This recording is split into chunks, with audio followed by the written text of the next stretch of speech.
Malayali serial ആരാധകർക്ക് ഒരുപാട് പ്രിയപ്പെട്ട പരമ്പരയാണ് കുടുംബവിളക്ക് എന്ന പരമ്പര.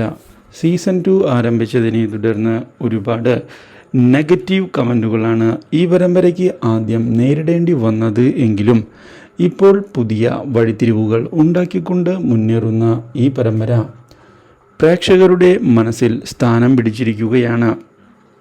ഇതിനിടയിൽ പുതിയ സംഭവ വികാസങ്ങളും പരമ്പരയിൽ ഉണ്ടായിട്ടുണ്ട്.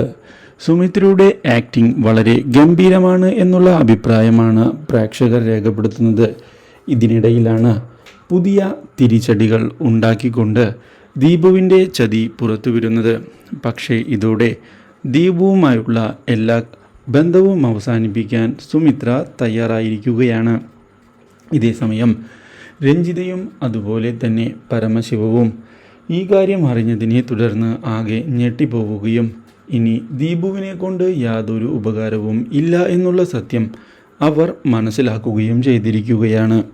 ഇതോടെ എത്രയും പെട്ടെന്ന് തന്നെ വാങ്ങിയ പൈസ മടക്കി നൽകണം എന്നുള്ള ഭീഷണി അവർ മുഴക്കുകയും ചെയ്യുന്നു.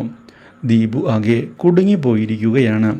പക്ഷേ ഇതേ സമയം അനിരുദ്ധ് നിർണായക തീരുമാനവുമായി മുന്നിലേക്ക് വരികയും ഇതേ തുടർന്ന് തൻ്റെ അച്ഛൻ്റെയും അമ്മയുടെയും കൂടെ പുതിയൊരു ജീവിതം തുടങ്ങുകയും ചെയ്യുന്നു. ഇതേ തുടർന്നാണ് പ്രീതിഷ് ജയിലിലാണ് എന്നുള്ള കാര്യം സുമിത്രയെയും അതുപോലെ തന്നെ സിദ്ധാർത്ഥിനെയും അറിയിക്കുന്നത്. ഈ കാര്യം അവരെ ഞെട്ടിച്ചു കളയുന്നു. Do like, share and subscribe.